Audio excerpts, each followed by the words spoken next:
Well, I don't have to do my intro right away, but we can go live so people know that we're actually here. All right. Looks like we're live. 57 people on the stream. Welcome, everybody. I don't have to do my intro right away, but we can go live so people know that we're actually here. All right. Yeah, we're live. I'm hearing myself in, I've got the video open on another screen and I'm echoing.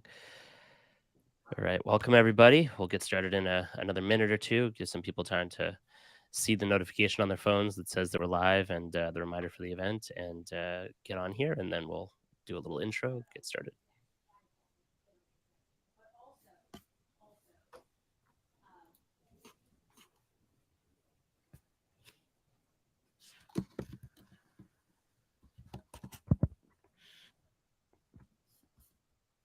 Who hasn't seen yet, I do have a whole bunch of resources that I put down in the description for this video. So if you just click on the view more over there, you'll be able to see a whole bunch of links and resources, including Google's feedback form. If you haven't taken that yet, you most definitely should go in there so that they know that you are pissed off about this.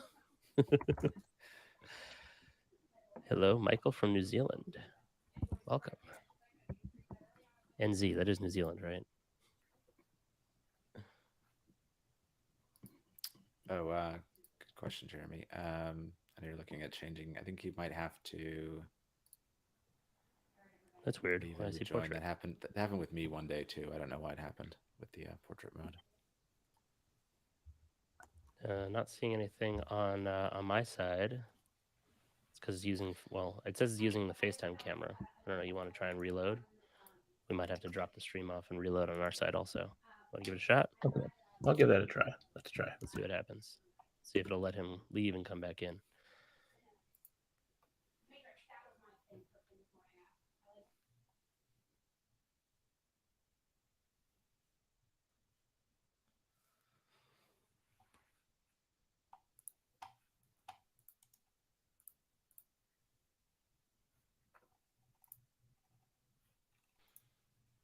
Yeah, thank you, Michael. I got it right. Hello, Jason in Florida. Hello, Patronum. It's our buddy. Paul, how's it going? Yeah. Good to see you.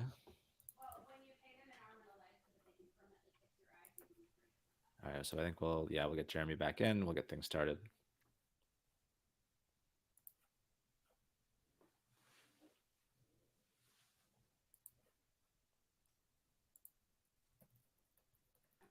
Yeah, welcome, BJ. A lot of international visitors as well, it looks like. Yep. Jorgen from Sweden. Wow, this is fantastic. Mark from snowy Albuquerque. Snowy. Welcome. Everywhere. Not out in sunny California. Well, okay. Sunny and 61 degrees. Still snowing here. It's been snowing all evening and morning in Chicago. From the Ukraine. Wow. I'm gonna butcher this. Konstantin. I'm so sorry. My name pronunciations are terrible. If you've heard us on any of our shows, it's pretty awful. Oh, looks like Jeremy's come back in. Awesome. And Jason, yeah, this is something that is going away. It is an addition that Google announced quite a few years ago, and they are now sunsetting it this summer. So talking about all the things that are changing with those people that have those G Suite legacy accounts. Jeremy, you're still coming in as... We're just going to have to roll with the portrait mode. So yeah, so it means Buzzy's Smoked Meat Deli on Salt Spring Island in British Columbia is getting some free publicity here. And if you ever find yourself in Salt Spring, go there. It's great, but I'm sorry for the black bars on both sides of me. I vacationed there a couple of years ago. It was absolutely stunning. Flew in by seaplane. It was one of the most beautiful places I've ever been. It was all for naught if you didn't to Buzzy's. Or I just gives you a reason to go again. Being Jewish and keeping kosher means I wouldn't have been able to eat it anyway. So they have knishes. Knishes. I like knishes. Hey, we got Kim. Welcome, Kim. Authentic Poppy is cold AF. I'm not sure if this is a kosher stream or not, if we can do cursing. I usually limit it to like 1 or 2 on the show, and so far, no, YouTube and the other platforms haven't had a problem with it. So we'll save those when I really get upset about Google over there.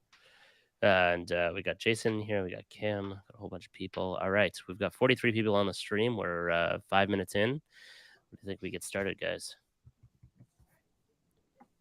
Everybody ready? Let's go. Take it away. All right, you guys get to see me do an intro live. This will be fun. Hey everyone, welcome to a special edition live of Google Workspace Recap, a Tab Geeks Network show. Each week, we normally take you through everything that's announced by Google Workspace, discussing the updates of the week and other relevant news and announcements. My name is Jesse Nolan, my co-host is Steve Larson, and we're here to help you keep up. This is our first live event, but with all the questions swirling on Reddit and various Slack channels and communities that we're in and beyond, we just knew that we had to do something to help. So welcome to everyone who's joining us live. Please drop your questions into the chat and we will do our best to monitor them and answer them as they come in. With us today, we brought on 2 additional experts from the community to help out. We've got here Brian Kim and Jeremy, help me with the name, Grumman. Welcome to the show. Hello. Good to be back. Yeah, thanks for having me, and thanks for referring to me as an expert. I'm going to get that framed and put on my wall. There you go. Put that on your LinkedIn profile. Perfect. How do you say your last name, Jeremy? Did I get it right? It's Grumman, yeah. Okay. All right. So Brian, just some credentials here. Brian is the service delivery manager for Strata Prime, which is a Google partner based out of Canada. He's also the co-creator of Workspace Admins, where he created a Workspace SKU comparison sheet to help organizations transition from G Suite to Workspace. And we can tell you all how to access that. It is invaluably awesome. Is that a word? Invaluably? I don't know. Jeremy is the director of information systems at Century Group, a mixed-use real estate developer and property management company. Prior to this, he provided tech consulting and support services to a wide range of companies and nonprofit organizations. So, Jeremy, we actually have a bit in common there because I spent the last 6 years working for a real estate owner, operator, manager, etc. So we can geek out about that later on. Both Brian and Jeremy, as well as Steve and myself, have been on Workspace since the very early days of Google Apps and have the welcome emails to prove it. And I've got my Google for Work meetup shirt that you can sort of see around my mic here from 2015. So figured bring out the legacy swag as well. I think it's going to be a fun show. You know, there's a lot of misinformation going on. We're hopefully going to be able to provide some answers, some guidance on this. So let's get started. Steve, when did you first join Google Apps? Very, very first time. Oh, Google Apps. That's a good question. I know Google for your domain. Right. Yeah. I think I looked back on one of my accounts and found it 2009 was when I had created one. So just a couple of years after my Gmail account, which was 2006, a couple months after it got released on April 1st. That year, I think it was 2006, right? Yeah. So it's been a while. Yeah. So it's been a while. I created quite a few. I've got quite a few legacy accounts that exist. One for a kind of nonprofit org startup that I did a couple years back. I've got a few accounts on there, along with another domain that I had for kind of consulting work that I did. So we kind of combined a few accounts into that. And then I have my own personal name on a G Suite legacy account and a few others. So I think I have like 4 or 5 legacy environments, and I really haven't even taken the time to think about what I'm going to do with all the information there. More than likely, I'm going to transition each of those accounts or each of those tenants into a workspace environment, but probably not have active licenses in those tenants anymore, and probably route all those emails into another account, at least the ones for myself. I don't really have the situation where, other than that one where we have the nonprofit and a few people on there, most of them are all for individual use, and essentially just because I wanted to have multiple primary domains. And with the free environment, you could only attach one primary domain to each free environment. Otherwise, they had to be aliases, and I didn't really want that. I wanted to customize identities in there and have secondaries. So those were some things that I had done on that. Well, I think you can do secondaries now too, but you couldn't change the primary domain is what it was with those legacy accounts after some time. So kind of went through some of those challenges after they limited that capability. And the situation where you can transition your accounts into Workspace is pretty straightforward, and I think that's a pretty feasible solution for most people that aren't going to be wanting to pay for something if they can help it. because you do get to keep essentially everything on that Google account other than access to the email, access to calendar, and a couple other, kind of core Google services there. So you still have access to Google Drive and your documents with the free Cloud Identity account. You can still access all of your YouTube content, all of your Google Play Store purchases. All that stuff is still possible. Google Voice is still possible with the Cloud Identity license. And Brian or Jeremy or Jesse here jump in case I'm forgetting or missing something or something like that. But if you still need to have an account, that's where those challenges come into place. Because if you need to have those emails still coming into it, in an account, there's going to be some costs incurred if you can't move over to a nonprofit domain, for example, or some other kind of cheaper alternative.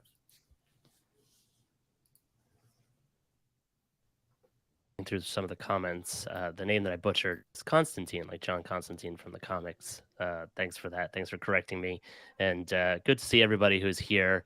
A whole bunch of questions coming in here, and BJ, who told me just to curse without abandon because we're all adults. So we'll see. Maybe there's certainly been plenty of cursing going on surrounding this entire topic over the last week or two, or whenever it went live.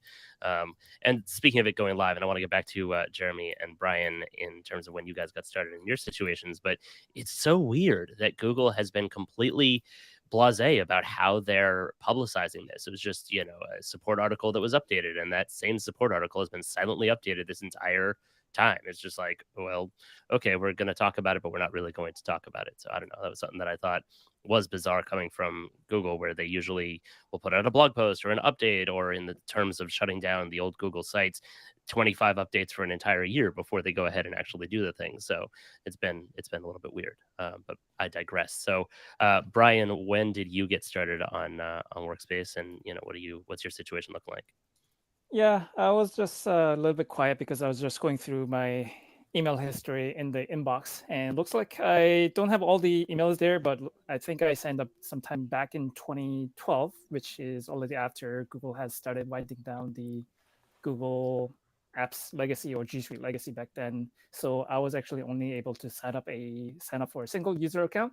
Even then, it required a bit of a workaround because I do remember having to sign up for Google Cloud Platform, or when Google was initially starting their GCP, I guess, as a service. So basically, I had to create a project, create a billing account. Then Google gave me a single user account to complete or get a G Suite legacy account. So I think that's when I had signed up. So I only have a single user domain. So the impact for me is fairly low. So I initially signed up because I wanted a custom email address when I was initially looking for jobs out of university. So that's how I get started. So I did actually upgrade to G Suite in the past. So when I joined my current employer, so I had to go through some of the training materials. So rather than signing up for a new workspace trial or another test domain, so I just decided to upgrade. So which was possible back then for you to upgrade and downgrade back, which is what I did. So downgrading hasn't been an option for a number of years. So if you actually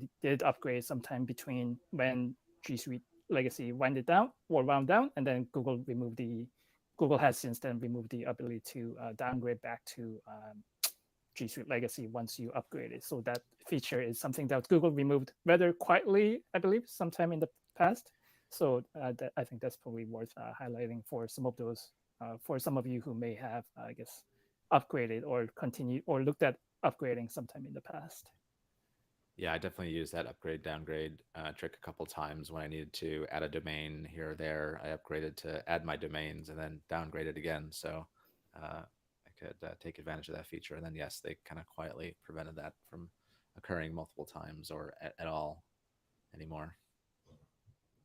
Primarily used for like receiving like spam messages now. So I have an info app to receive any messages, and I recently only started using groups to route some messages. So like my sister and I share an Amazon account, so we have Amazon app. So like we both get the messages depending on who needs to receive the messages. So I'm unsure if I will upgrade. I likely will because I do have some storage requirement. So I think shared drive is one thing that I might be using for a single account, but also Google has that specific storage limit if you read the terms of service for business standard. So they have limits where you get the 2 terabytes per user if you have, I think, 5 or more users. But I don't think Google's really cracking down on that, I guess, the term just yet. But Google may change their mind sometime in the future as well. I see one question coming in here, that Manny's asking, if we've been able to find out, why Google is actually doing this. And I know Jesse and I were hoping to get some response from Google. We've been working with their Workspace PR team. Unfortunately, didn't get kind of a sufficient response in time for today's live event, but we are working on scheduling an upcoming live event with a Googler that will probably give us, some insight into that question, and hopefully let us know, a little bit more about, what's happening.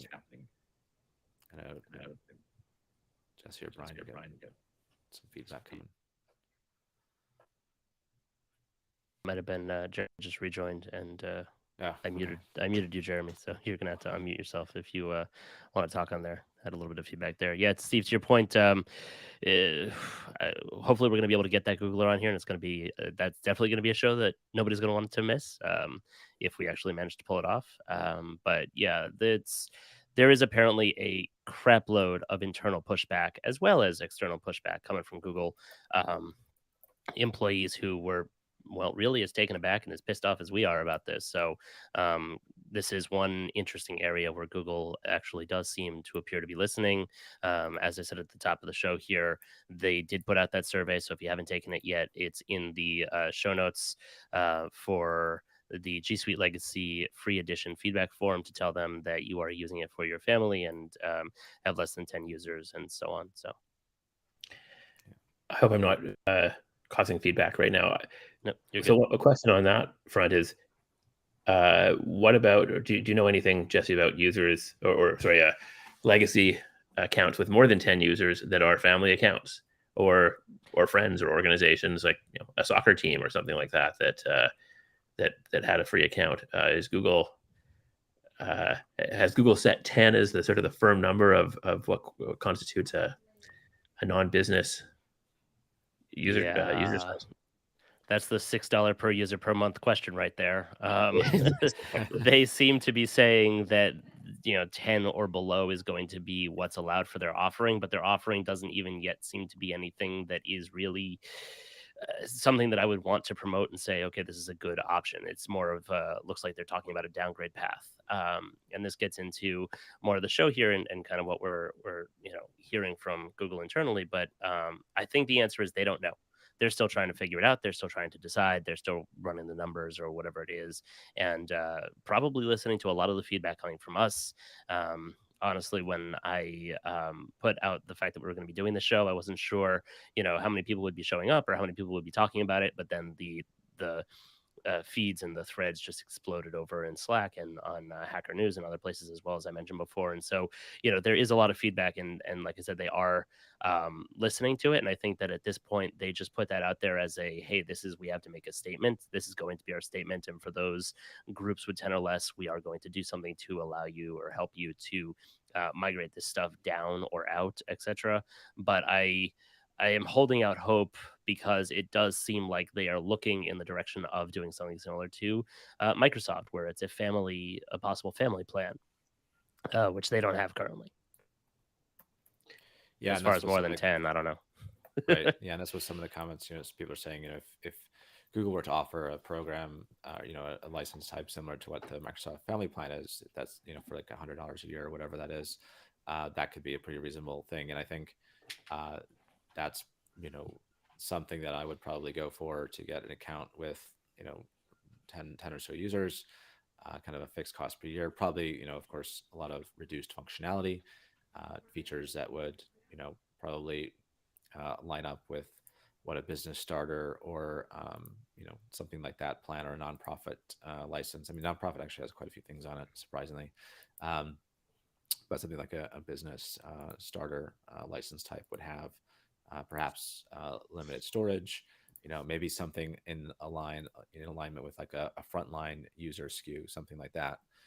So for anyone that's familiar with Workspace, there's some discounted frontline licenses at offer limited features, capabilities, and storage compared to the business or enterprise licenses for organizations that have a lot of users that typically aren't using email every day. I think it's Jesse, I think some of the details is like 2 gigs and some other limited limitations. No DLP rules, things like that. Yeah, and that's gonna have to be some creative work on Google's part, because I was just before the show looking at the qualifications for that, and they're very strict about saying that that is only frontline workers, and frontline worker is classified as somebody who is sharing a device or is on the front lines and is not sitting at a desk and is a medical worker or a dock worker or things like that, where they're not going to be using most of those things, and there are some severe limitations on that. That being said, I think now is a good time to bring in some of the responses that we're getting from Google. And interestingly enough, they added a response since the last time I looked at our shared doc that we have with them. So I'm going to read this verbatim. We'll put it also in the chat so that you can go back and refer it. We asked them the critical question: will there be a non-business personal domain Google Workspace made available for everyone who's using it for their families? And their answer was a little bit of a, kind of they similar to what is already on their support article. But here you go. We understand that some customers may not use their G Suite Legacy Free Edition for business. In the coming months, we will provide an option for customers with 10 or fewer users in their group who do not use their G Suite Legacy Free Edition for business to move their non-Google Workspace paid content and most of their data to a no-cost option. This new option will not include premium features like custom email or multi-account management. We will provide more detail in coming months, and customers will be able to evaluate this option prior to July 1st, 2022, and prior to account suspension. As it stands now, the information we have in the Help Center is what we can share right now. We'll be following up with customers in the coming months who want more information. So, honestly, don't do anything before the next month or so. Wait until we get some more information on this. That was their reply on that. We sent them a whole bunch of questions, but that was the primary one that we got back there. Some new information in there.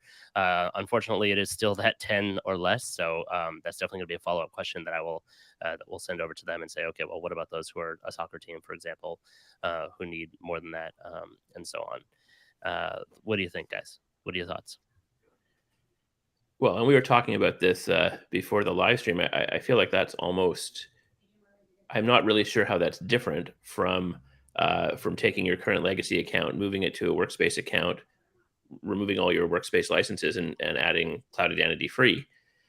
You'd still have access to your Google identity. You'd have access to Drive and the editors. You would lose Gmail and Calendar, but you'd have everything else. Maybe what Google's talking about is there'll be some path for you to take your legacy domain and convert all those users into regular @Gmail users, retaining all their content.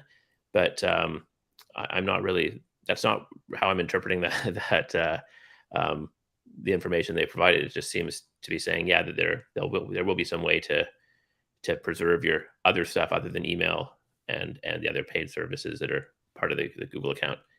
So, I mean, that's great that they're listening and that there's some options that will be available. I think the thing that I find sort of, for disappointing about all this is that this wasn't thought through earlier, and also we still don't know what it is, and also making the change requires someone who has the experience with the Google licensing in general, and just sort of knowing what the platform's all about. So you have to join a live stream like this to learn about it, rather than there just being an easy, like, here's this thing we've given you for free for a decade plus, and we're not offering that anymore. So choose one of these 3 or 4 options, click here, and then okay, and then everything gets done for you. That's not the case. There's a lot of thinking, a lot of work that people are going to need to do to be able to keep this stuff going, and it's too onerous for most users. Certainly, most of the people who I have worked with in the past who have legacy accounts, it was an email account, and now they have to deal with a big migration. Yeah, and I think that also pissed off a lot of people, exactly as you were saying. Sorry, Brian, I'll get to you in a second. Yeah, no worries. That for exactly that, it's like, well, even we all know how to migrate stuff out. It's a pain in the ass. And so if you had said, okay, here's how you can easily just drop this down to a Gmail account, choose a new non-taken Gmail, and I would have my 10 years of emails in there, and then I'd have to figure out the email routing on my domain. Okay, fine. But it's still a one-click easy path or few click easy path in order to get that all done. And to the point of Kim and I think it was Gabriel and some others in the chat. And as I was saying yesterday on Twitter, is by not including whatever their solution is going to be, by not including email and calendar, they've missed the point. Custom email is most of what we did this for in the get go, from the get go, and whether or not we stay on here, having the ability to have that, have your custom email domain is going to be a huge part of that decision. Go ahead, Brian. Sorry.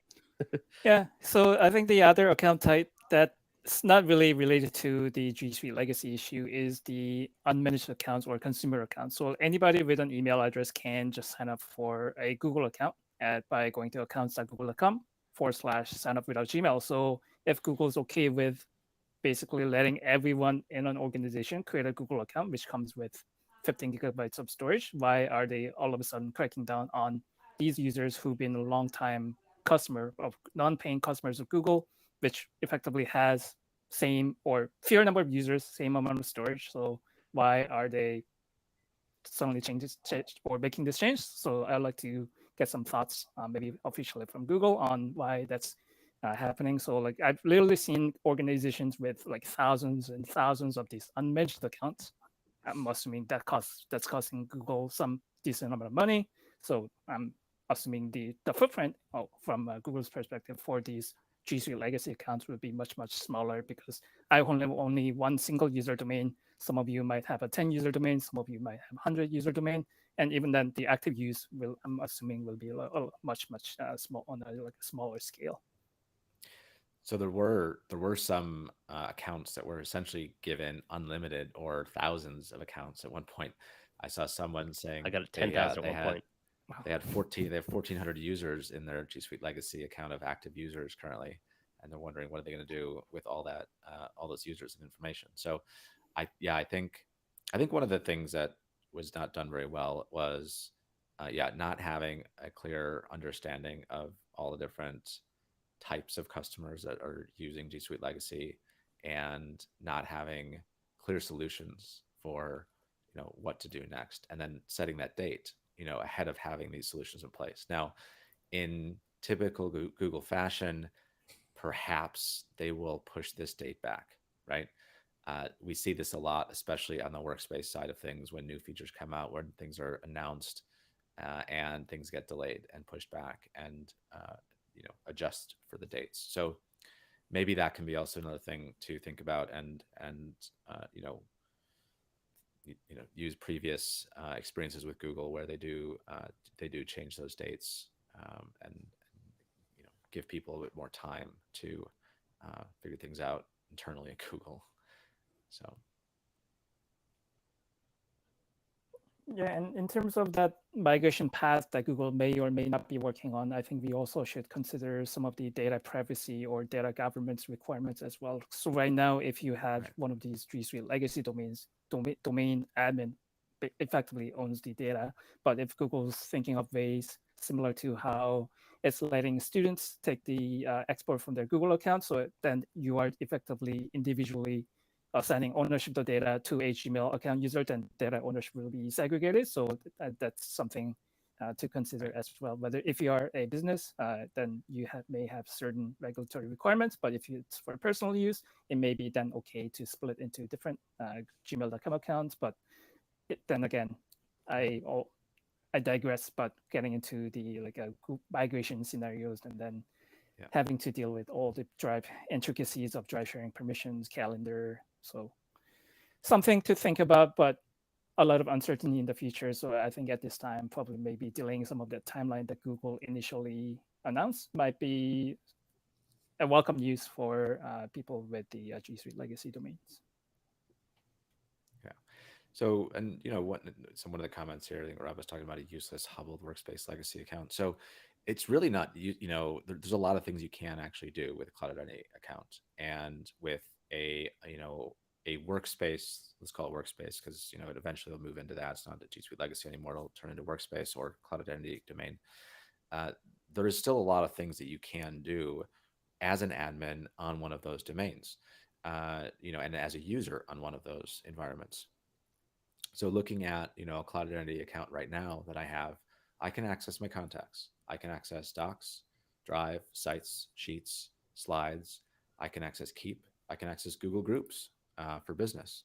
So I could have, 5 of my emails that I want, and I could go to the group console and send out emails from each of those addresses. Yes, it's not going to come centrally into my inbox. I'm not going to have access to Gmail, but I will have, the Google Groups to use for incoming mails and sending out emails from groups. That is possible. And then, of course, everything on the consumer side, that worked with a business account would still be available. I know there's some features, functionality that don't work. Something like the Discover functionality on Android is a little bit tricky or doesn't work at all on workspace accounts, does on consumer or legacy accounts. And, so you'll still be able to manage your YouTube channel, analytics. You'll still be able to authenticate into every third-party service you have. And you would then just simply leverage your, email account. Let's say you created a Gmail account. You could, switch over to that for your email, and all your other apps could stay on the other account, or you could switch between the two. And you can, share files to that other account, give it access if you need to, and vice versa. So there's definitely a decent amount of functionality still available on the cloud identity accounts that would be the most logical progression for most customers, because you can still keep that domain attached to your cloud identity domain. You just would change your MX rules to point to maybe another server, for example. If you weren't going to be using Google anymore for your email, you would go to your mail provider and just point your MX records to that new mail host, and everything else would remain the same in the Google environment that you have for the most part.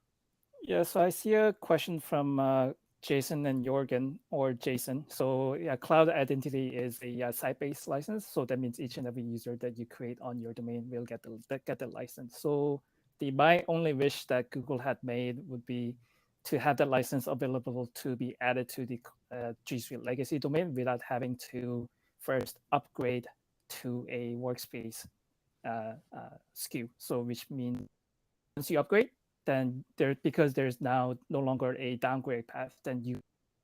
So we recommend, I guess, or I would recommend that you only do it if your plan is to just switch over to cloud identity and then point your MX record to another service that you might decide to use. And it's early February now. The cutoff here is end of June. So maybe as Jesse was speaking about earlier, wait and see what happens. There's still hopefully going to be some more options and more news coming from Google. So on the legacy domains that I manage, I'm just doing nothing right now because I figure things will change and let's see what happens. But yeah, the fact that right now to get cloud identity licenses in place, you would need to start the process of switching from your legacy account to a workspace account that will be free until the end of June to be able to then add the cloud identity. It's I figure I'll just be lazy and see what happens over the next month or two. Also in the chat, I was seeing some comments about using GYB, got your back as a way to migrate from one Gmail account to another. And yeah, I think that's, I would look to you guys as sort of experts in this. But I mean, that's certainly a good option. But going back to my earlier point, that's a good option for someone who's comfortable going into command line and doing all this Google admin stuff that a lot of people who've been using these legacy accounts for a decade plus are going to really struggle with. They're going to need to, it's going to cost them some time and money to be able to make this work. But yeah, GYB I think would be a great solution for those who want to just give up their custom domain and move to a Gmail account.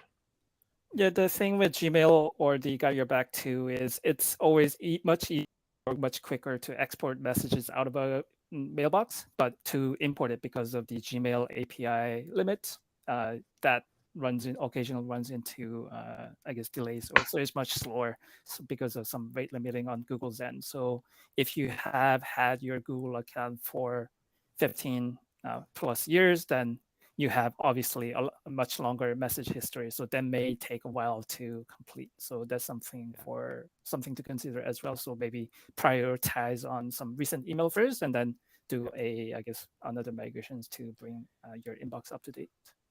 Yeah, that's actually one of the things that I was working on recently, was backing up emails in all of my consumer accounts, actually with GYB, and I was going through it kind of year by year, because there's my one Gmail account has over 1 million emails in it, because it's been around since 2006 or 4 or whatever it was. And there's like 1.3 million emails in that account. So a decent amount of emails that need to back up. And I was also doing it just so I could like selectively check each year to make sure that there weren't any missed emails in terms of the API errors. What you can do with that is, you can save every year as a separate folder and email files as part of GYB's backup process, and then import those emails selectively over time, or like Brian was saying, choose your last, let's say, 6 months of emails, back those up into the folder in a specific path, and then do everything else, and then restore those ones, and you can kind of keep an offline backup of those as well, which is good.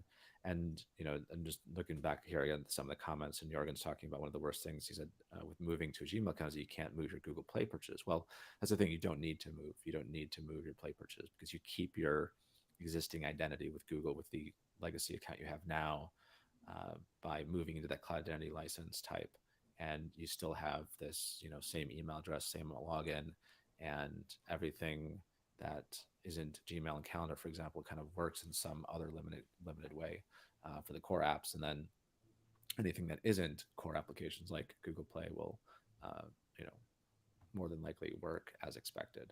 I'm sure there's going to be a few little caveats to certain things, and that kind of also probably goes back to the topic that Brian was talking about around data governance and legalities, things like that, where business accounts kind of operate differently than consumer accounts. And we're also, we're seeing that right now in the workspace side of things, where web history and activity is being split out.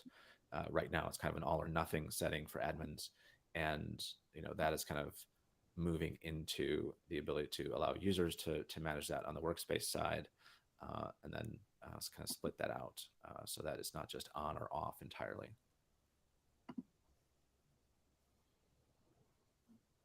Other things, questions that I'm reading through the chat here, and wanted to reply to Authentic Poppy, who said that they're locked out of their business account right now, and they have no idea how to get out of it and transfer it somewhere else. There is I believe I put it in the notes here below this stream. If the current administrator left the company, or you no longer have access to that account, you can take over as an admin if you can prove that you own the domain, and you can request to be upgraded to the admin by filling out Google's form. So go and check that out in the notes below. And then Richard and a couple of others were asking, what about those of us who clicked upgrade before they said a migration path was coming? Can we still migrate?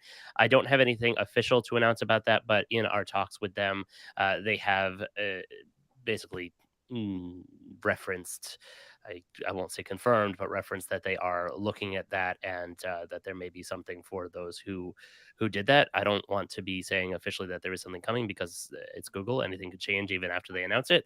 But it looks like you may still have hope. So don't do anything drastic at this point. But since you did already do the upgrade, then you may as well do some of the process of backing up your files and making sure that you still have a copy of them, etc. And then some other questions that also I've seen from our other YouTube videos from previous shows, and I wanted to get everybody's opinion on this one, is what about Chromebooks that use a Google account for login? With the demise of Legacy, are you able to still log into a Chromebook with a cloud-free identity, or are you still going to have your synced Chromebook details and things like that? What do you guys think? I haven't tested it, but I believe it should work. I'm on a Chromebook now, so if I sign out and try to add another cloud identity account, I'm sure it'll work. But I can try multitasking while on the call and confirm. Is there a way to? There wasn't a way to assign Chrome device licenses to a legacy domain, was there? No, I don't think you get the whole like a managed, I guess, or device level policies for Chrome, but your user level policies should apply, Right. and the other part is the synchronization between different devices. So as long as Chrome Sync is enabled for that cloud identity user, then you should Right. You should at least get the same experience on a Chromebook. It's just that if you're using cloud identity account, obviously Gmail calendar will not work. So I think those are some of the default icons in the bottom of your Chromebook. So obviously, with those services, if you try to open those services, it'll just say contact admin service disabled. Yeah. Well, and then here's a question I have about that. I mean, yeah, I know you can take your cloud identity account and log into a Chromebook. If you don't have Gmail enabled, are there other mail clients for Chrome OS that will allow you to access, like if you move your domain's MX servers to another mail service, are you able to access those through a Chromebook? Are there other, are there other mail clients? Because I've only used Gmail when using Chrome OS. Yeah, well, most providers will have their webmail. Outlook's got the webmail client. You have Zoho's got their webmail client. You also have access to Android apps on a Chromebook to install actual clients that the Android applications to leverage some additional functionality that they may have. So I would say, yeah, there's definitely ways to kind of use other email with Chromebooks in the browser, things like that. And Jesse, I don't know if you saw in the comments here, Riverside is actually in the chat. They saw my tweet. I tweeted at them saying that I was broadcasting live on Riverside. So hi guys. Oh, nice. Yeah, they were wondering how we're doing with the chat. We're just doing the chat and YouTube Live actually. So we're just handling all the chat there and not just setting the video feed into YouTube. That was their question. Oh, okay. I didn't even see that one. Oh, that's awesome. It's interesting as we're seeing here. Some of the people in the chat are saying, it's not just about the email, and it's not just about the fact that they're making us pay for this. It's the fact that we've been, and to expand on that context, that comment is that we've been on this system for over a decade, and it's also reviews that you've done. It's also the tons of Google Photos that you probably have in there. Many of us are paying for storage. Are we going to get refunded for money that we've spent on this account if we're not, if I already paid for storage for the year, then what happens to that money? What happens to that storage? And I mean, as we said at the top of the episode here, it is a pain to migrate from Google to Google. Brian is always talking about this. He's done tons and tons of migrations, and what is it? The hardest ones, Brian, are always Google to Google. Yep. You would think that they'd be able to. Yeah. Sorry, go ahead. No, I'd rather not do it if I could avoid it. You'd think they would make it easy for us. Like, oh, okay, yeah, sure, that happens. I mean, obviously they want to have people moving in from Microsoft and other services and whatnot, but there are a lot of companies that merge or get bought out or just switch over and things like that. So, yeah.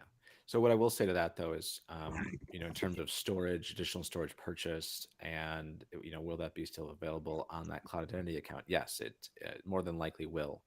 I'm presume that because you purchased something on those accounts, that you had the additional Google services enabled for payments, and that was kind of how you were able to make that payment in that kind of user account, not as an admin and going through the admin console and adding drive storage, which weirdly costs 10 times more going through the admin console than going in as an individual user.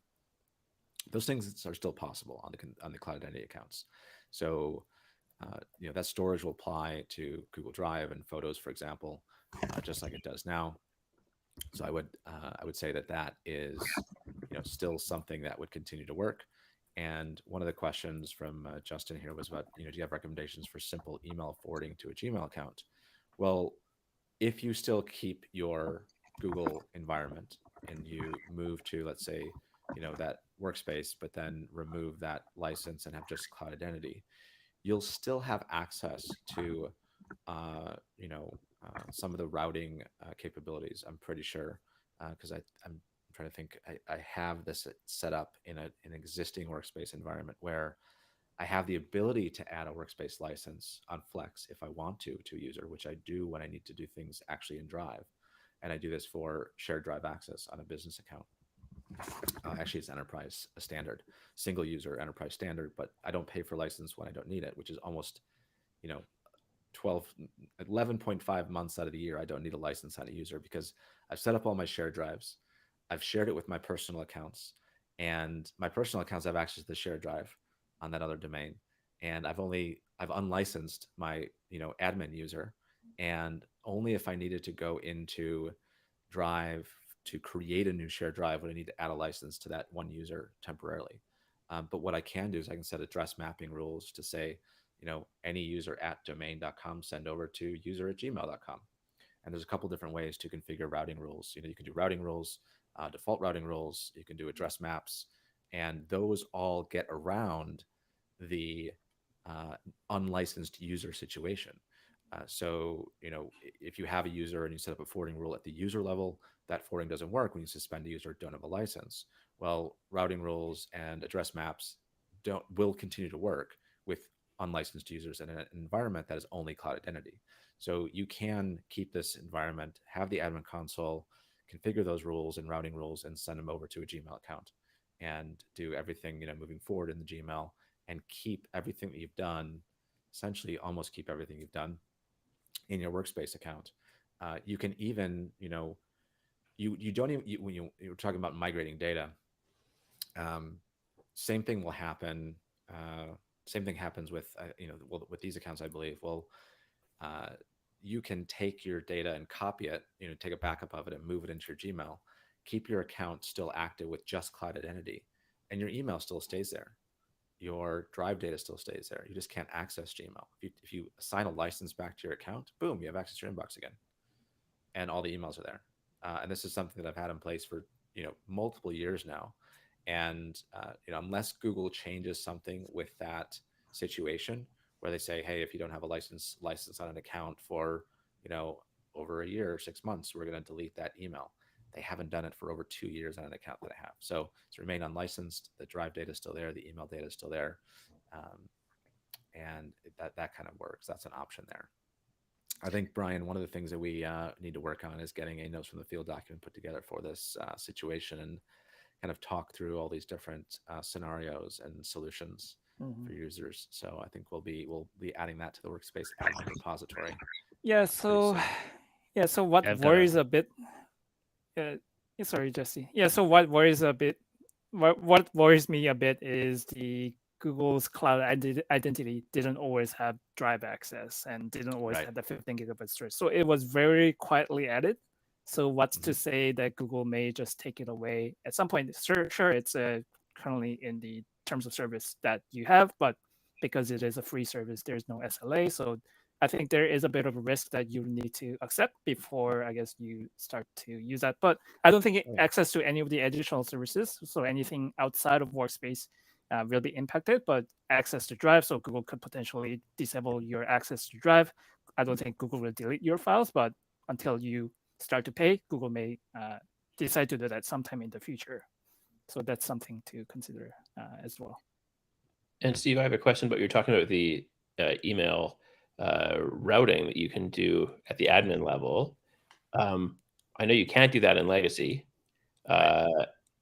So I assume that if I migrate to Workspace and then convert all my users to cloud identity free users, so I don't have any paid Workspace subscriptions, am I still able to do email routing there, or is that tied to a paid, like an active Workspace license that includes Gmail? It's so when you if you go to your admin console now and you look under your billing section and subscriptions, you'll see that you probably have G Suite Legacy and you have Android management, and those remain there. And when you move over to Workspace, you will have the ability to have a business or an enterprise license, whichever one you choose. You'll be able to have cloud identity free. You'll be able to potentially optionally add cloud identity premium, and you have those subscriptions assigned to your tenant, and you have the option to add licenses to users. And when you're on Flex, you don't have to assign even one license to a user. You can just turn all your licenses off, and you still have access to the settings for whatever tier that is that you have on your subscription type. So if you have an Enterprise Plus license type, you have access to all the settings. Now, certain things just don't apply to users that aren't licensed at that time. So, if you are expecting your user that, that cloud identity user that has drive access to have their DLP policies assigned to that won't happen because they're not a licensed user. Certain other things, with logging, you won't be able to send logging into BigQuery, for example, on a Plus user. But you still have access to those mail settings. You still have access to all the other settings. And if and when you apply a license to a user, those settings that you've configured work. So yeah, that's the setup I have in an Enterprise Plus environment where I use it for the additional shared drive access. I can't remember if it's Enterprise or if it's a Business Plus or standard one to get access to shared drives. But essentially, it's a zero licensed workspace environment where there's 20 or 30 shared drives shared with the I think it's still G Suite Basic environment that we signed up for many years ago. Haven't upgraded to Workspace yet. All those users can access the shared drives in the other company's environment, and we kind of have unlimited storage and we have shared drive access, even though we're on a G Suite Basic account. It's kind of cool. That's sneaky. Now that you've talked about that here, after you, I think that'll be be doing that'll be the second quarter or the second half of the year. Well, I think Google's already taking steps to address that type of a situation, not directly but indirectly, I think. And that's down to the drive storage limitations and limiting that ability to kind of have limitless shared drive storage, which is effectively what's happening now. Is that I have no licensed users and I have 2 terabytes of data in shared drives across 10 shared drives, whatever it is, something like that. So that's just another kind of storage capacity concern that I'm also looking, I'm going to be faced with, because on the workspace environment that I do have, where I do have access to shared drives, I just have one licensed user there, and I'm using quite a few terabytes worth of storage across shared drives in that account. So on that note, Steve, so if you go to drive storage FAQ from Google, Google does say, I guess 2 terabyte per user limit also applies to shared drive. Do you think Google will start to enforce that anytime soon? Because that's what I'm thinking, right? I mean, that's what they're saying, and the enforcement is the big question: is when is that going to start getting enforced and placing some limitations on it? Now, what I do know with storage limitations that do take effect right now is that on the consumer side, if you pay for 2 terabytes of data or whatever extra storage it is that you have, which I've had to do on my personal account, again, because I have a million emails and so much drive data, when I hit that capacity, I don't lose access to my data. I can still access it. I just can't add more data to it, right? So, if you have a lot of data there and you need a lot of storage, well, just create that environment, and then as long as you're not adding more to it, it will more than likely work for quite some time. I mean, that's been I've had accounts like that where we're over storage capacity for a while, and the data just sits there, still accessible. You just can't add more to it.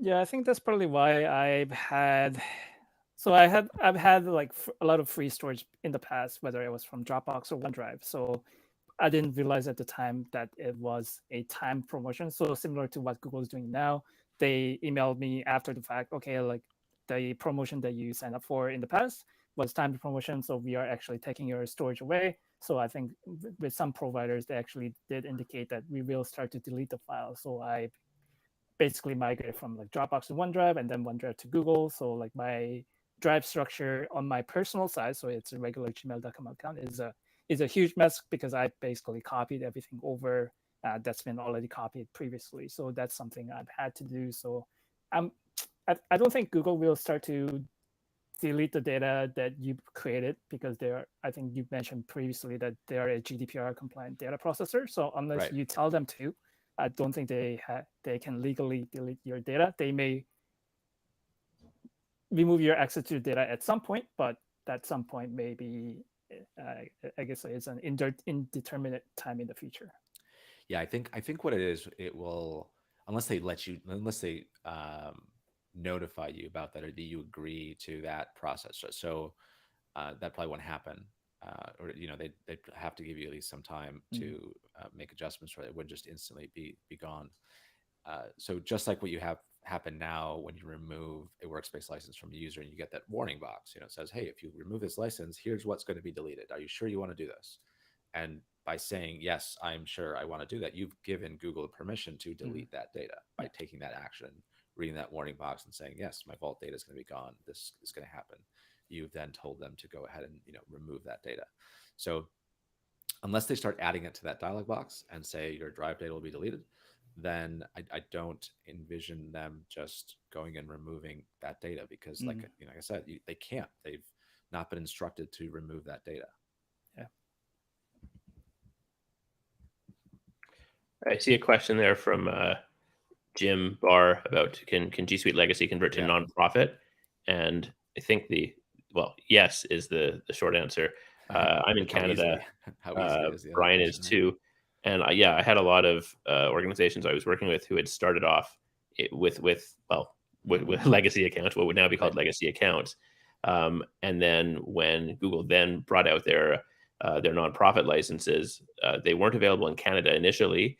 So the organizations I was working with had to stay in the legacy account, but then nonprofit is now available in Canada, definitely in the US, and I'm not sure where you're writing from, Jim, but you can definitely move from your legacy account to nonprofit, and you should do it. I don't think there's any benefit to being in legacy. What does that migration path look like? Because I'm just thinking through of what the nonprofit application process is. You have to at least register with that third-party service. They verify your 501(c) status in the US anyways, and does that just then get applied to your existing G Suite legacy environment? Or I'm hoping that that's not, we create this new environment, you have to migrate the data to it. It's exactly so what you talked about. Here in Canada, they use TechSoup as that. TechSoup, same, So your nonprofit has to qualify for TechSoup. Once you have your TechSoup account set up, then you apply for the Google nonprofit license, and it just gets applied to your existing account. You get taken to a screen that says, "Are you sure you want to do this, or do you approve this?" And when you click yes, your legacy licenses go away because you're not allowed to keep them around. But you have your nonprofit licenses with all the services available. So it's a very easy process if you're already registered with TechSoup. If not, it probably takes a week or so to go through that process if you have all your proper paperwork to confirm that you are a registered nonprofit. Up on the top of the hour here, we want to talk about some other options for people in terms of migration. Just in my homework I've done, looking to see what people have been bringing also to other posts. You've got Amazon Workmail, which, okay, I have no experience with it, but I suppose it's an option. A lot of people are saying Apple iCloud Plus. They're already paying for iCloud Plus because they need more storage, and it does allow you to do a custom domain. You have to verify the custom domain with them, and then you're able to set up email at your custom domain there. So that could be an interesting option for a lot of people. There's a service called Migadu, Migadu.com, which a lot of people are recommending as well. It's an email service for domains that for, I think it's like $20 a year or something, you can consolidate all of your email addresses and domains in one place. So, it's an interesting option that's coming up all over the place. Zoho is also another one that a lot of people are talking about. They have a free plan, which has 5 users on it for free forever, and that includes a custom domain. And then I think their paid option is like $1 a month or something, so much more affordable there. What have you guys seen, and what would you recommend people look at for alternative options should they decide Google is, has burned us one too many times and now it's time to jump ship? What would you do? In terms of alternative solutions, you're saying, like, which one would I go with? Yeah, any of the ones I listed, or other recommendations or thoughts? I mean, I guess one of the factors of that is going to be cost, features, functionality. A lot of people just need email. So I know, I've used Zoho Mail in the past before, and they have a very cheap $1 per user solution that gives you access to email and POP and IMAP and I think a few of their other kind of cloud tools. So from like a cost functionality, name perspective, I mean, that's probably one that I would first look at. Pretty reasonable there, and you kind of can. Zoho Free does not have IMAP. Yeah, that's where the dollar per user comes into play. So if you spend that dollar per user, you get that IMAP access. And I think the next tier up is $4 per user, something like that. So a little cheaper than Google. But the other thing too to think about with organizations that have large numbers of users, I'm sure just like with current workspace and business customers, there are discounts that can be applied to licenses, and and Brian, I'm sure you can attest to this too. That we've seen discounts kind of in the 60% figures at times for customers, and even more in some cases. Pretty rare to be more than 60%, but if you have a large enough environment, so that 1,400 user environment that I was talking about, what are they considering being able to do? There are ways to get substantial discounts with Google, and a lot of times those substantial discounts come at these points in time where there is this transition in SKUs or in change in some of the terms and conditions, where you can get access to those steeper discounts. And if they do offer those, I would say, if you want to stick with it for a while, commit to that discount for as long as possible, as long as they'll offer, because of course those costs will go up eventually. Mm-hmm. Yeah, so if you do decide to go with the self upgrade option, you are already getting a 100% discount. So you are paying $0 for the next 6 months, and then the first year after that will be 50% discount. So if you do decide to go with a higher tier, so this discount only applies up to, I believe, business standard or business plus tier. So if you do decide to go with like one of the enterprise tiers, I'm sure if you reach out to Google, they will be able to get you better or the same, or if not better level of discount is my guess if I were to speculate.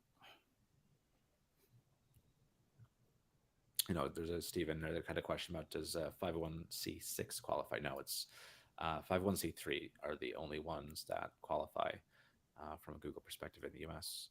And then there's also some additional caveats to 501c3 status. Can't be a school. Then there's a couple other, can't give you a government agency. There's a couple other caveats to that. So there's an article that we can link to that kind of outlines all those requirements. Each country has their own kind of requirements as well. So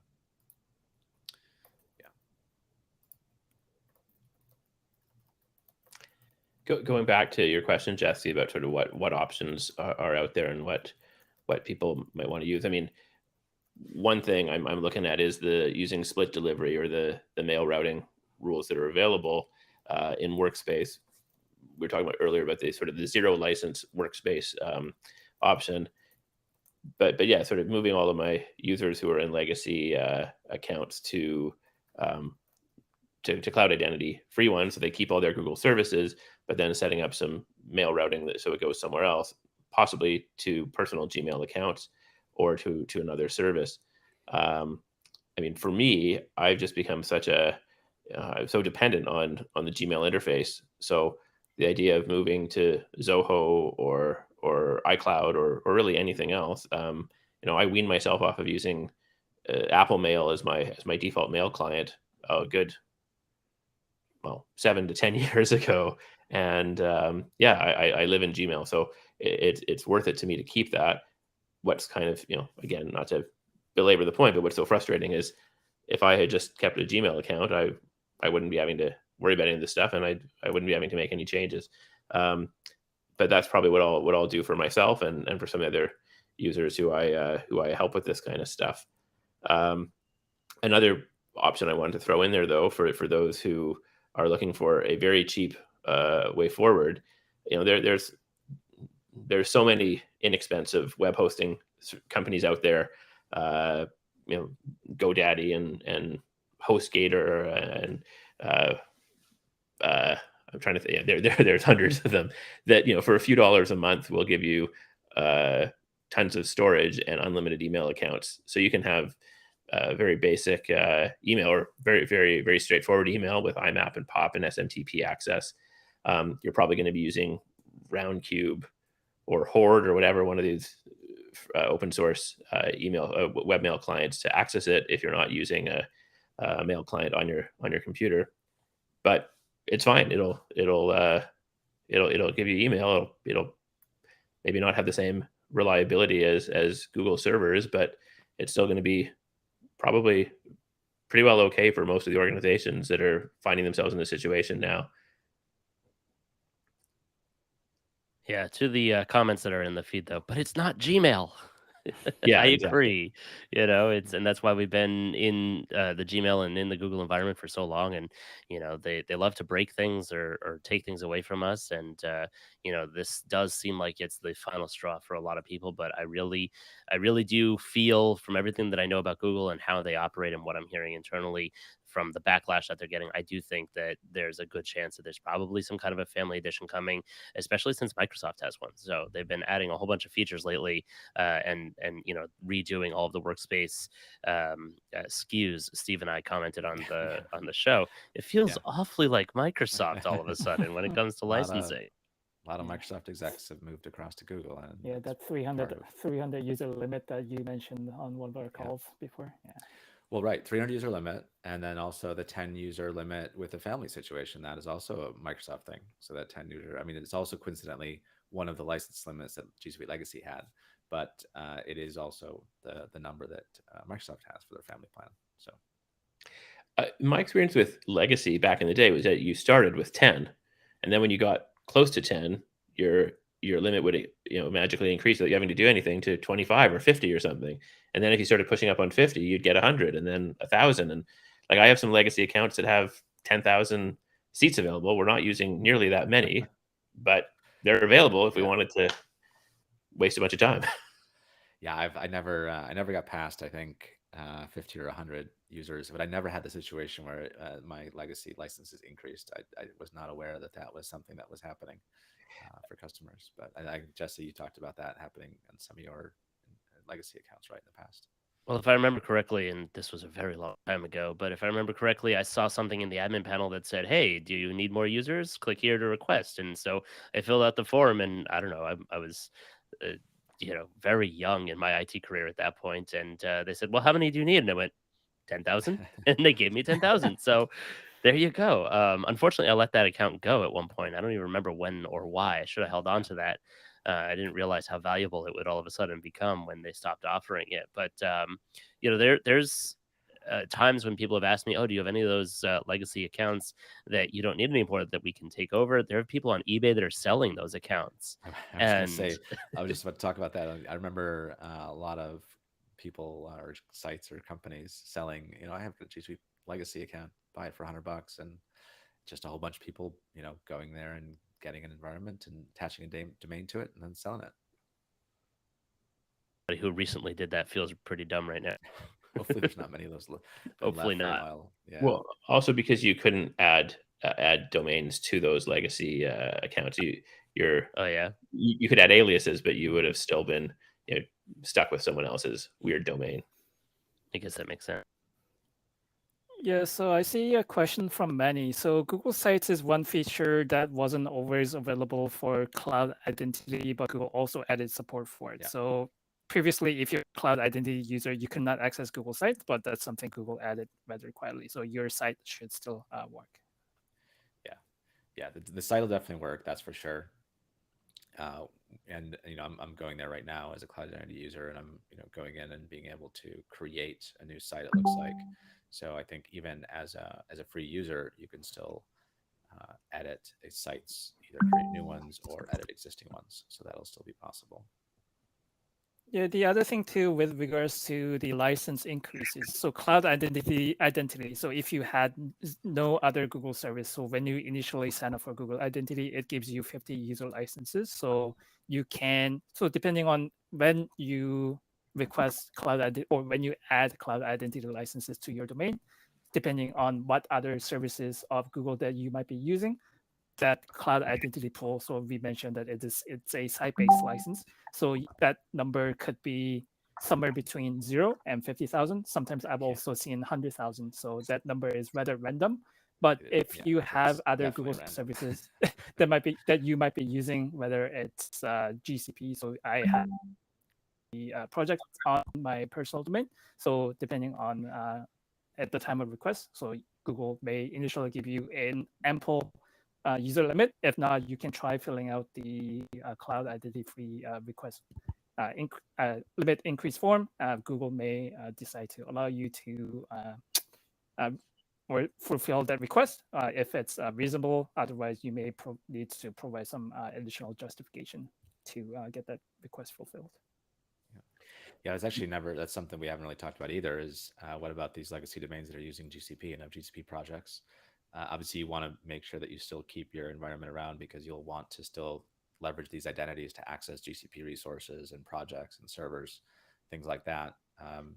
Now you'll just have to figure out, where do you point your mail if you're not going to continue with the Workspace license? Mm-hmm. Yeah, exact same thing with the Google Marketing Platform as well. Yeah. Manny Flores just wrote, I'll have to read up on this identity thing you guys are talking about now. Not sure I understand it. And yeah, one of the things that I find just it's kind of typical Google, I would say, but it's certainly frustrating through this whole process with legacy going away, is that there's no clear documentation that shows you exactly what it is and all the different use cases for it. I mean, my understanding is you'd use cloud identity for all stuff and all sorts of stuff in GCP, but it also is applicable to some of the workspace services like Drive and the editors, contacts, and so on. But when I start Googling around to just sort of look into that and see it all written out, the focus from Google's documentation seems to be more on the GCP, the Google Cloud services side of things. But yeah, really just a very basic definition of it is it's a free Google license that gives you identity and access to a number of services, but not Gmail, not Calendar, and some limitations on some of the other services. Yeah, think of it as a very fundamental identity license that is GCP and Workspace, that has GCP and Workspace capabilities. So it's something that you can really easily test. So what I would say is, if you're curious about, what does a cloud identity free / workspace environment look like, go out there and create one. Take your domain that you have right now, put in, test.domain.com that you have at the moment. So that's a new domain essentially for Google. Go to, create a new cloud identity environment, and you will get, I think, you can go to workspace.google.com/signup/GCP identity. I think /welcome is probably required there as well. And so I'll give that again. So let me just make sure that I can. I pasted in the chat, Steve. You and I had the exact same thought at the exact same time. Got it. Yeah. Got it. So yeah, you can set up a free account there, and kind of have a play around with it and see what does it look like to have a Workspace / cloud identity account. Turn auto licensing off, add a Workspace license, add cloud identity free, add cloud identity premium, toggle things on and off, and see what it looks like. So pretty easy to check that out and test that out. I would say, rather than reading documentation, just go and create the test environment, because it's just so much simpler to see it and have a user and have that experience than trying to read through the documentation. I know when cloud identity came out, no one understood cloud identity for about a year, I think, because there was no documentation around it. No one really understood what it was. And I think at least now it's pretty, it's more solidified in terms of understanding and knowing what it does and how it works. But still, I think the easiest way to do is just go and create that environment. And you said you shared a link in the chat, Brian? Yeah, it's I shared cloud.google.com/identity/stocks/setup. So that has the link, the welcome link. I think it got filtered. I was going to say I'm not seeing it. It may have gotten filtered. Let me jump over there and see if I can just URLs. So I think if I'm going to put spaces in everything, and yeah, I think this will work if you just remove the spaces on things, or take the spaces out, kind of thing. Or does anyone else see that now? I'm not sure if it still worked or not. I'm not sure. Spaces in there. Manny, your comment there, yeah, hesitant to start another free thing with Google? Yeah, that's the question. Is will they start to strip away some of the things included in that free account? With I think drive storage being the most, sort of the biggest question for me. So I doubt it. And the reason why I doubt it is just given that those things were added as more and more business customers were leveraging it and looking at, what do customers that have Cloud Identity free licenses need and Cloud Identity premium licenses. So those are license types that kind of are pretty well established. And I know that it does have, of course, the word free in it, but you do have the premium license type attached to that, and you will have your Workspace license subscription added on there as well to also be able to toggle on to a user if you need it. So that's definitely I think more thought out from a product perspective than I guess what G Suite free sign up was when in its infancy.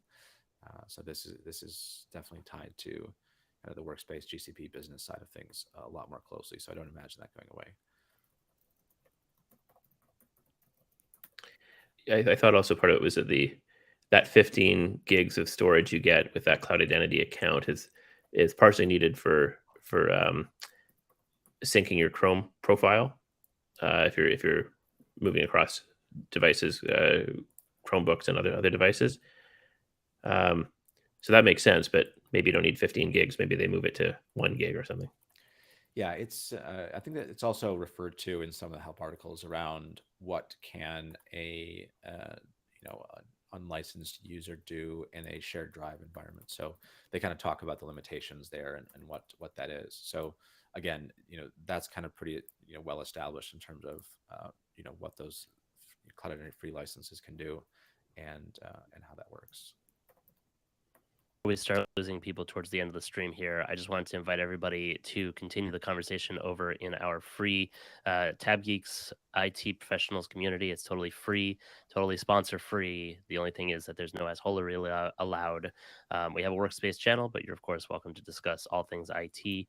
Just wanted to get that little pitch in there. It's just a community by IT people for IT people, and this is not over. This is going to be an ongoing discussion. So anyway, wanted to throw that in there, and if you guys have any last thoughts before we wrap up here, we're already over an hour and change. Go ahead. No, just talking about, I think, responding to something Jason here said, Cloud is letting me sign up with my G Suite account, which is confusing. So yeah, use an incognito window. Do not use a profile where you're signed into an existing Google account. You want to do this in a brand new session, brand new window, new Chrome profile, or just set up an identity in a incognito window first, and then create a new Chrome profile. Just another kind of trick that you really don't want to be signed into multiple identities in the same Chrome profile. You want to create multiple profiles for your multiple identities, and I know all about that because I've got 300 to 400 Google identities right now. It's kind of crazy. Yeah, I want to pour some kerosene on the fire here, which is, one of the criticisms made of this decision is that a lot of the people who set up these legacy accounts way back when were, early adopters who helped Google move into the space they're in now, where they've been able to become a very viable competitor to Microsoft's offerings. And Google also did the same thing by moving into the education space and offering the same kind of free licensing to education users. So yeah, the big can of kerosene I'm putting on is, do you think at some point ever in the future, in our lifetimes, Google is going to pull those free education and nonprofit licenses because they just want to focus on the almighty dollar? Well, they're already doing that. I mean, they're already doing that with the storage. So they already have that 100 terabyte limit. I'm working with universities right now that we've got 250 terabytes and we have a 100 terabyte limit. What do we do? So that's kind of forcing those universities into paid licenses or to other solutions. So, and like I think someone said, there's obviously things will change. You're right. It's not going to remain entirely constant, the same forever. Nothing ever does. I don't know why we would expect that to be the case. I mean, if Henry Ford offered a lifetime warranty on his Model T, do we expect it to still be around and for this Ford just to provide support? No, of course not. So Google's changed their license types before. They've gone from G Suite to Workspace. They've changed features available on each of those tiers. Costs have changed for them. More features are being available on different tiers, and things kind of got restructured. And yes, it's very possible that'll change. You can really, kind of only operate with the information now, and what you've known any company to do. Which is they will change things. It happens. There's nothing that remains the same with any provider. It's just companies get bought out, companies get acquired, things change. So you have to be aware of that, and know that at some point, yes, in the future, things will change and won't be the same as today. So much for don't be evil. Well, they definitely removed that from their motto quite a few years ago. So. Yeah, I think it was just at some point, I think it was getting difficult for them to manage in terms of the features that they continuously release into Google Workspace. So, at the bottom of each of those blog posts is different editions. Sometimes we see consumer accounts, gmail.com accounts, G Suite legacy accounts. And at some point, I was starting to see more features become available in the G Suite legacy console without any announcement from Google. So I wasn't expecting some of the new features like Google Meet features, or even being able to access Google Groups, Google Sites, and those types of services. So Google probably at one point got tired. Okay, like why do we still have this like G Suite Legacy Edition when we are pushing these changes? Maybe let's try to force them to Google Workspace or move them to Google Workspace so we can only focus on the products that we are selling. And I guess it was a bit of a both business and technical decision. So like they maybe see some companies potentially taking this opportunity to move to Workspace. So like I have come across some mergers and acquisitions involving a legacy domain where the owner of the company that's being acquired wanted to retain that legacy domain and the legacy license on their own. That means they were unable to bring that domain over because G Suite Legacy doesn't support adding a second data domain. So that was a blocker back then. So, but because now they're sort of forcing their hand in terms of, okay, now you have to upgrade at this point, which then will allow adding a second data domain, allowing the domain to be transferred over. Yeah. And all that's going to be possible, right? So that'll all be possible as soon as you add that Workspace license to it. Mm-hmm. So again, wait until there's some more information on what is going to be possible from moving over to consumer accounts, things like that, or migrating out of Workspace. But I would say for the most part, I think you will probably, a lot of people want to maybe do both. You want to have some things migrate out in terms of like email. You want to have an easy way to do that and start to maintain things in an account that is not Workspace, but then there'll still be things that you want to keep around. So hopefully there's that capability too. So I don't know, when they come up with this migration path, and I'm not sure about the education side of how this works, but I think with the education transfer tool, you are migrating things out of that account into a personal one, and that education account remains active. If that's the case, you can still keep the domain active in Cloud Identity and still do things there for the most part, and then have a separate one on the consumer side. So, and then Steve was asking, do we use Cloud Identity accounts to admin our clients? Yeah. A lot of times I'll just leverage Cloud Identity accounts to be an admin on a customer environment because we just don't often need to do things that a licensed user does. So some things like enterprise features don't work unless you have Cloud Identity Premium, but most admin tasks can be done with Cloud Identity free account, and especially things on the basic kind of lowest level tier of features are possible. It's just things like the investigation tool and security investigation tool, which are only enterprise only features. And I think Brian, a few more things about what an admin can't do without a licensed account in the admin console, right? Yeah, it's just mostly the security setter stuff. So if you add that Enterprise Plus license to the admin, then all those, I guess, 3 features of Security Center comes back. So it's security dashboard, security health, and investigation tool. Yeah, and the cheap way to do that is with Cloud Identity Premium, the $6 license.